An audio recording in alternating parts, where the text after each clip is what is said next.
Ok, on va pas se mentir, ça nous est tous déjà arrivé de vouloir ressentir le gros frisson, celui de l'angoisse. Quand on est gosse, on aime tester nos propres limites. C'est tout con, mais rappelle-toi de ce petit pic au cœur, et cette appréhension qui t'a parcouru la fois où tu as prononcé à 3 reprises le nom de Bloody Mary devant le miroir de ta salle de bain. Ces soirées bière chips entre potes, en comité restreint dans le squat aménagé tant bien que mal par un de tes amis, dont les parents sont souvent absents. L'alcool allégeant les doutes, vous vous êtes saisi la main et avez entamé une bancale séance de spiritisme, ponctuée de gloussements, blagues vaseuses et tentatives de sabotage pour faire flipper un de tes potos. La plupart du temps, le bruissement du vent, le craquement du bois ou des radiateurs suffisait à instaurer le doute dans vos esprits. Ces scènes bien trop observées et utilisées comme éléments perturbateurs dans les films d'horreur modernes ont pu te faire croire qu'en un seul essai et sans préparatif, votre tentative serait un succès. S'il est tout de même possible de communiquer avec l'au-delà par ce biais, parfois une simple capture d'image volontairement prise dans un endroit réputé hanté suffit. Aujourd'hui dans le Purgatoire, on va bifurquer dans un format un petit peu différent. Voici 3 photos hantées dans des lieux où s'est déroulé un drame. La seconde vous est donnée.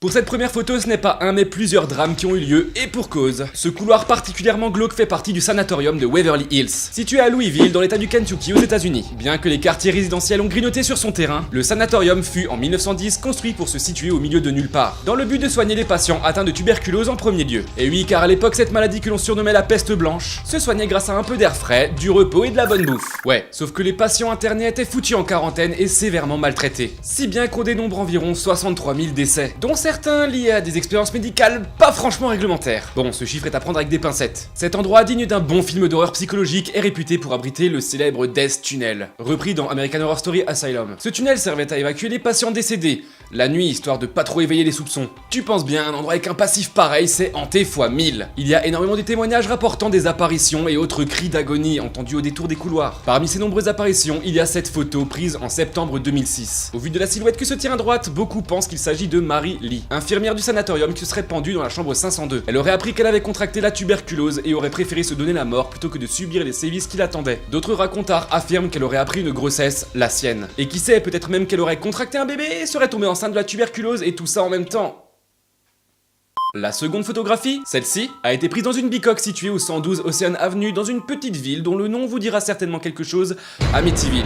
Eh ouais, rien que ça. Alors bon, l'histoire de cette maison est extrêmement connue donc je vais vous la faire courte. Une nuit de novembre 1974, Ronald Defoe Jr. a chopé son fusil et assassina son père, sa mère, ses 2 frères, ses 2 sœurs, tout ça pendant qu'il pionçait tranquillement. Quand on l'interrogea pour lui demander ce qui l'avait poussé à commettre ces meurtres horribles, il affirma que c'était le diable en personne qui aurait pris possession de sa personne. Il était donc sous son emprise. Pour en revenir à la photo, celle-ci a été prise dans l'un des couloirs de la dite maison. Et je suis sûr que vous serez tous d'accord avec moi pour dire que, oh bordel, sérieux putain! On aperçoit très clairement la tête et le visage d'un gamin qui semble nous observer de derrière la rambarde. Alors perso, j'aimerais émettre une mention spéciale à ces 2 yeux brillants bien glauques, qui rajoutent un cachet bien creepy, déjà que la déco fait pas rêver. C'est le photographe professionnel Jane Campbell qui a pris ce cliché, alors qu'il accompagnait les époux Warren sur le lieu dans le but de réaliser des photos en timelapse. Ce serait qu'après coup, au moment du développement des clichés, qu'ils auraient aperçu ce petit bout de chou. Tout ce beau monde a bien sûr affirmé qu'il n'avait absolument aucun enfant sur les lieux lors de la prise de ces photos. Bon, les Warren, je vais plus les présenter, tu les connais. Mais j'ai appris récemment que les 2 bougres étaient du genre à chercher le sensationnel à tout prix pour que leurs bouquins se vendent mieux. Aussi, j'émettrais personnellement un petit doute quant à l'authenticité de cette apparition. D'ailleurs, c'est dans une vidéo de Poisson Fécond que j'ai pu en apprendre plus. Je vous la recommande chaudement, le lien sera dans la description. Pour finir, à voir la morphologie du visage de ce gamin, le fantôme pourrait être celui de John Matthew, le plus petit frère de Ronald, et à bien y regarder, c'est vrai qu'ils ont la même tronche. Cette photo a été prise à la Maison de la Reine à Greenwich, dans laquelle se trouve un magnifique escalier, l'escalier tulipe, et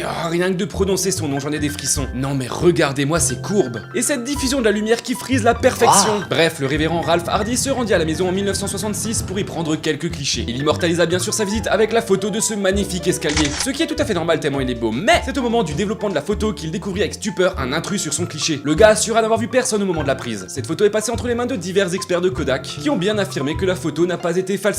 On peut donc en déduire qu'elle est authentique. Yes! D'ailleurs, l'entité présente sur ces photos pourrait être celle d'une femme de ménage qui se serait suicidée dans les années 1600 en se jetant du haut de ses époustouflants escaliers, faisant une chute assurément mortelle de 15 mètres de haut. Et c'est bien dommage parce que de 1, ça fait du boulot en plus pour ses collègues, et de 2, ça aurait pu abîmer ce magnifique chef-d'œuvre. En tout cas, je trouve à titre personnel que c'est l'une des plus belles photos de fantômes qui ait été prise. La position de l'entité apportant un caractère dramatique presque résigné, et cette contraste entre le vide d'un noir profond et les escaliers illuminés au premier plan, magnifique. Je trouve que c'est toujours génial de découvrir le background derrière tous ces clichés. Si on prend la photo en tant que telle, ça fait hausser les sourcils. Mais quand tu en apprends plus sur le contexte du lieu, waouh, tu commences à les sentir, ces frissons que tu recherchais. Les photos de fantômes racontent toute une histoire et ne sont que les témoins d'un passé bien souvent oublié. Ça me fait me poser une question, tiens. Pour quelle raison ces entités auraient-elles choisi de se montrer à ce moment-là? Et surtout, y en a-t-il autour de nous, en ce moment même, peut-être même juste derrière toi, qui ne se révéleront qu'au moment où tu presseras le bouton de ton appareil? Merci d'avoir regardé cette vidéo jusqu'au bout, j'espère qu'elle t'a plu. Si c'est le cas, je t'invite à mettre un petit pouce bleu et à partager la vidéo. N'hésite pas à laisser un petit commentaire, on y répond toujours. Sur ce, je te dis à la prochaine pour une nouvelle vidéo réalisée avec amour. Porte-toi bien l'ami, ciao.